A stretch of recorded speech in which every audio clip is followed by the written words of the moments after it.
أعوذ بالله من الشيطان الرجيم بسم الله الرحمن الرحيم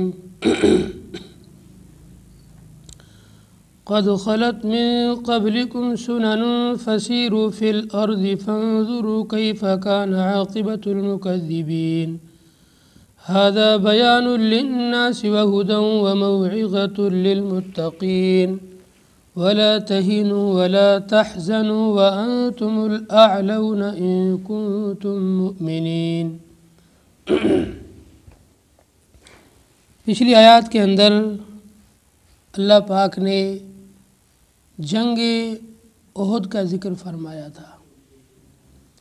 ان آیات کے اندر بھی جنگ احد ہی کے واقعات اور تذکرہ ہے۔ جنگ احد یہ مدینہ کے قریب ایک احد پہاڑی کا نام ہے۔ اس احد پہاڑی کے بغل میں اور اس احد پہاڑی کے اوپر یہ جنگ ہوئی تھی، اس لیے اس جنگ کا نام پڑ گیا جنگ احد، جگہ کے نام سے جنگ کا نام پڑ گیا۔ اور یہ ہجرت کے تیسرے سال یہ جنگ ہوئی ہے۔ ہجرت کے دوسرے سال سن ہجری 2 کے اندر جنگ بدر ہوئی ہے، اور جنگ بدر کے اندر کفار کو زبردست شکست ہوئی اور ان کی اتنا بڑا نقصان ہوا، بڑے بڑے ان کے سردار مارے گئے اور بڑے بڑے لوگ قیدی کیے گئے۔ 1 سال کی تیاری کے بعد میں سن ہجری 3 کے اندر احد کے میدان میں یہ جنگ ہوئی ہے، اور اس جنگ کے اندر تقوی، صبر اور توکل کی تھوڑی سی کمی کی وجہ سے مسلمان جیتی ہوئی جنگ ہار گئے تھے، شکست کھا گئے تھے۔ اللہ پاک نے ان مسلمانوں کی تسلی کے لیے، ان کو اطمینان دلوانے کے لیے یہ آیات نازل فرمائی کہ تم لوگ شکست کھا گئے، ہار گئے، تمہارے دل ٹوٹ چکے ہیں، لیکن اب تمہیں غم کرنے کی ضرورت نہیں ہے۔ تم سے جو ایک خطا ہوئی، ایک غلطی ہوئی، اب اس غلطی کو میں نے معاف کر دیا ہے، میں نے معافی کا اعلان کر دیا ہے۔ تو ایک تو اللہ کی طرف سے معافی کا اعلان، پھر قیامت تک آنے والی نسلوں اور لوگوں کی زبانوں کو بند کر دیا کہ صحابہ سے غلطی ہوئی، لیکن اللہ پاک نے صحابہ کی غلطی کی معافی کا اعلان کر دیا کہ میں نے ان کی غلطی کو معاف کر دیا ہے۔ رضی اللہ عنہم ورضوا عنہ، یہ اللہ سے راضی ہو گئے اور اللہ ان سے راضی ہو گیا۔ اب صحابہ کے بعد میں آنے والی کوئی بھی نسل ہو، کوئی بھی کتنا ہی بڑا انسان ہو، اس کو صحابہ کے بارے میں زبان درازی کرنے کی اجازت نہیں ہے۔ جب اللہ نے ان کی خطاؤں کو معاف کر دیا، اللہ نے ان کی لغزشوں کو معاف کر دیا، اللہ نے ان کی غلطیوں کو معاف کر دیا، تو اب ان کی خطاؤں پر، ان کی لغزشوں پر، ان کی غلطیوں پر کسی کو بھی زبان درازی کرنے کی اجازت نہیں ہے۔ اس غزوے کے اندر ایک بہت عجیب واقعہ پیش آیا۔ ایک کافر جس کا نام لکھا ہے تفسیر کی کتابوں میں عبداللہ بن قمیہ، اس نے ایک بڑا سا پتھر لے کر پھینک کر مارا۔ یہ پتھر جا کر سرور کونین، فخر موجودات، ہم سب کے پیارے آقا حضرت محمد مصطفیٰ صلی اللہ علیہ وسلم کے چہرہ مبارک کے لگا ہے۔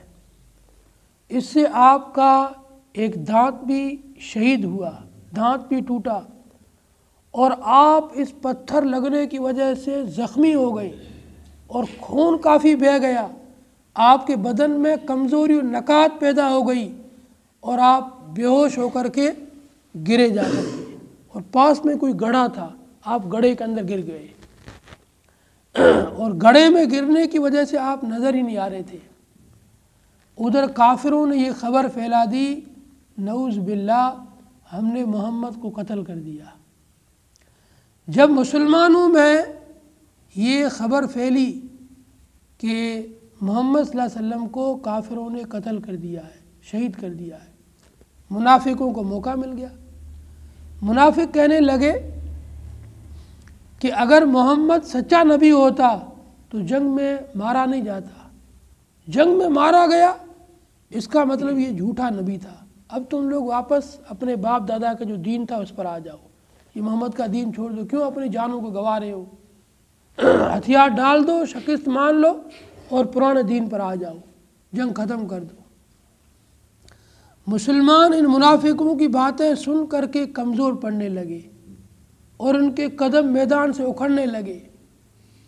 اتنے میں حضرت نبی علیہ السلام کو ذرا ہوش آیا، آپ کی طبیعت ذرا بحال ہوئی، آپ نے سنا کہ لوگ ایسی باتیں کر رہے ہیں، آپ نے وہیں سے پکارا، یا معاشر المسلمین، اے مسلمانوں کی جماعت، انا رسول اللہ، میں اللہ کا رسول یہاں پر موجود ہوں۔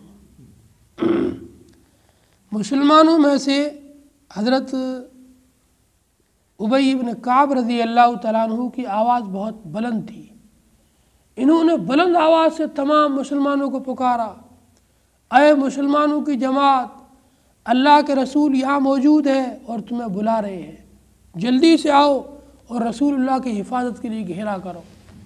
پھر تمام صحابہ جو میدان سے جن کے قدم اکھڑ رہے تھے یہ بھی واپس لوٹے اور سب رسول اللہ صلی اللہ علیہ وسلم کے پاس میں جمع ہو گئے، پھر آپ کی حفاظت کی گئی اور یہ جنگ ختم ہوئی۔ جنگ کے ختم پر تقریباً 70 کے قریب مسلمان شہید ہو گئے تھے، ان میں سے حضرت حمزہ رضی اللہ تعالیٰ عنہ کی بھی شہادت تھی اور بہت دردناک شہادت ہے۔ حضرت حمزہ کی شہادت کا واقعہ کبھی انشاءاللہ جمعے میں بتلائیں گے، بہت دردناک واقعہ ہے، اس کے لیے پورا آدھا گھنٹہ چاہیے۔ حضرت حمزہ رضی اللہ تعالیٰ عنہ کی شہادت بھی اسی جنگ احد کے اندر ہوئی ہے۔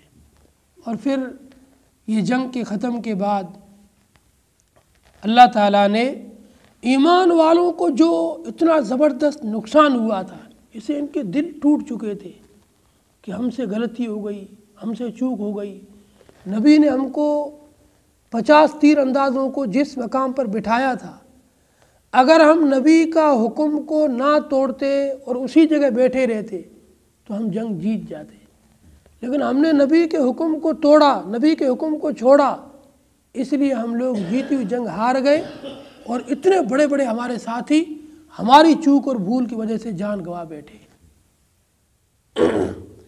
اس جو یہ مسلمانوں کا جو یہ درد تھا، یہ جو ان کا دل ٹوٹا تھا، واپس ان کے دل کو مضبوط کرنے کے لیے، ان کو دل کو جوڑنے کے لیے اور ان کی تسلی کے لیے اللہ نے یہ آیات اتاری کہ آپ بشر و انسان ہو، بشریت کے اندر اور انسان کے اندر کہیں نہ کہیں جا کر چوک ہو جاتی ہے، تم سے چوک ہو گئی، بھول ہو گئی، غلطی ہو گئی، ایک لغزش ہو گئی، اللہ نے تمہاری اس چوک کو، بھول کو، غلطی کو، لغزش کو معاف کر دیا، اور آئندہ جب بھی یہ کفار تمہارے سامنے میدان میں آئیں گے تو اللہ تعالیٰ تمہیں فتح دے گا اور انہیں شکست دے گا۔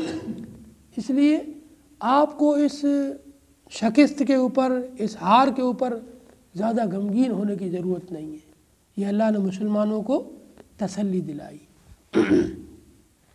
قد خلت من قبلکم سنن، تحقیق کی گزر چکی ہے تم سے پہلے بہت ساری حکایتیں اور واقعات، تم سے پہلے بھی کئی واقعات گزر چکے ہیں نبیوں کی مخالفت کے اور نبیوں کے جہاد کے، تو وہاں بھی ایسا ہوا ہے، کبھی مخالفین ان پر غالب آ گئے، کبھی یہ مخالفین پر غالب آ گئے۔ فسیروا فی الارض، چلو پھرو زمین کے اندر، فانظروا، دیکھو، کیف کان عاقبۃ المکذبین، کیسا انجام ہوا جھٹلانے والوں کا، جنہوں نے بھی انبیاء کی تکذیب کی، نبیوں کو جھٹلایا، ان کا کیا انجام ہوا ہے، کیسا دردناک عذاب اللہ نے ان کو دیا ہے۔ دیکھ لو قوم عاد، قوم سمود، اسی طریقے سے قوم لوط، ان کے حالات پڑھو، کیسا دردناک عذاب اللہ نے ان کو دیا۔ کسی پر آندھی کا عذاب بھیجا، کسی پر چیخ کا عذاب بھیجا، کسی پر زلزلے کا عذاب بھیجا، اور پوری کی پوری قوم کو ایک ہی بار میں نیست و نابود کر دیا، نام و نشان مٹا دیا۔ اور ان کے کئی ہزار سال کے بعد جب نبی اور صحابہ ان کے علاقے سے گزرے، نبی نے حکم دیا یہ نافرمان لوگوں کی بستیاں ہیں، یہاں سے توبہ کرتے ہوئے جلدی سے گزر جاؤ، کہیں ایسا نہ ہو کہ اس جگہ پر ہم پر بھی عذاب آ جائے۔ تو اللہ کے نبیوں کی مخالفت اور نافرمانی اور جھٹلانے والوں پر بڑا دردناک عذاب آتا ہے۔ ھذا بیان للناس، یہ لوگوں کے لیے بیان ہے، ہدایت ہے اور نصیحت ہے متقیوں کے لیے۔ ولا تہینوا ولا تحزنوا، ولا تہینوا کمزور نہ پڑو، ولا تحزنوا غم نہ کرو، انتم الاعلون تم ہی بلند رہو گے، ان کنتم مؤمنین اگر تم ایمان والے ہو۔ یہ جنگ احد کے اندر تم جو شکست کھا گئے ہو، تم سے جو چوک ہو گئی ہے، اب تمہیں غم کرنے کی ضرورت نہیں ہے، اب کمزور ہونے پڑنے اور مایوس ہونے کی ضرورت نہیں ہے، بلکہ اللہ نے تمہاری اس چوک کو معاف کر دیا ہے، تم سر بلند رہو گے۔ ان یمسسکم قرح فقد مس القوم قرح مثلہ، اگر تم کو زخم پہنچا ہے تو اسی کے مانند اس قوم کو بھی زخم پہنچ چکا ہے۔ آج اگر احد کے میدان میں تمہارے ساتھی شہید ہوئے ہیں، تم کو زخم ملا ہے، تم کو شکست ملی ہے، تو 1 سال پہلے بدر کے میدان میں تمہارے مخالفین بھی مارے گئے تھے، ان کو بھی تم نے جہنم رسید کیا تھا اور ان کو بھی ایسا نقصان پہنچا تھا۔ تلک الایام نداولها بین الناس، یہ تو دن ہے، ہم ان کو عدلتے بدلتے رہتے لوگوں کے درمیان میں، کبھی وہ تم پر غالب آ گئے، کبھی تم ان پر غالب آ گئے، کبھی تمہارے اچھے دن آ گئے، کبھی ان کے اچھے دن آ گئے۔ یہ دن تو بدلتے رہتے ہیں، اللہ تعالیٰ ان کو بدلتا رہتا ہے۔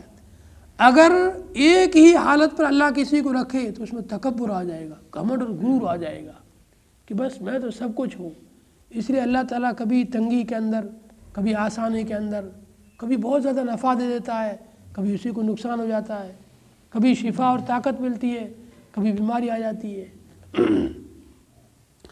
وَلِيَعْلَمَ اللَّهُ الَّذِينَ آمَنُوا، اب اللہ تعالیٰ نے یہ جو جنگ کے اندر شکست دی تھی، اس میں کئی راز اور کئی حکمتیں تھیں۔ سب سے پہلی حکمت، تاکہ اللہ تعالیٰ جان لے ایمان والوں کو۔ جنگ میں شکست کے وقت میں کون ثابت قدم رہتا ہے، کیونکہ جب جنگ میں ہار ہوئی نا تو منافقین کہنے لگ گئے محمد اگر سچا نبی ہوتا تو ہارتا کیوں، مارا کیوں جاتا، زخمی کیوں ہوتا، یہ سچا نبی ہے ہی نہیں، واپس اپنے باپ دادا کے دین پر لوٹ جاؤ۔ تو اللہ نے اس شکست کے بعد میں پتہ لگانا تھا کہ کون ایمان والے ہیں اور کون منافق ہیں۔ دوسرا راز، وَيَتَّخِذَ مِنْكُمْ شُهَدَاءَ، اور تم میں سے بعض لوگوں کو شہید بنانا تھا۔ تم شہادت کی نیت سے گھر سے نکلے تھے، تو تمہاری جو نیت تھی شہادت کی، اس شہادت کے مرتبے پر اسی وقت پہنچتے جب تم اللہ کی راہ میں مرتے، شہید ہوتے۔ تو اس لیے تم کو زخم پہنچے، تمہارے ساتھی شہید ہوئے تاکہ ان کو شہادت کا درجہ ملے۔ یہ دوسری حکمت۔ تیسری حکمت، واللہ لا يحب الظالمین، اللہ تعالیٰ ظالموں کو پسند نہیں کرتا ہے۔ وَلِيُمَحِّصَ اللَّهُ الَّذِينَ آمَنُوا، تاکہ اللہ تعالیٰ جانچے ایمان والوں کو پرکھے، جانچے، امتحان لے کہ ان میں سے کون ثابت قدم رہتا ہے اور کون میدان چھوڑ کر بھاگ جاتا ہے۔ بھائی جب تم بھاری پڑ رہے ہو، غالب آ رہے ہو، اس وقت تو کوئی میدان نہیں چھوڑے گا۔ جب شکست کھا رہے ہو، تمہارے اوپر تمہارا دشمن غالب آ گیا ہے، اب جان پر آ بڑی ہے، جان دینی پڑے گی۔ ایسے موقع پر کون جان دیتا ہے اور کون میدان چھوڑ کر بھاگ جاتا ہے۔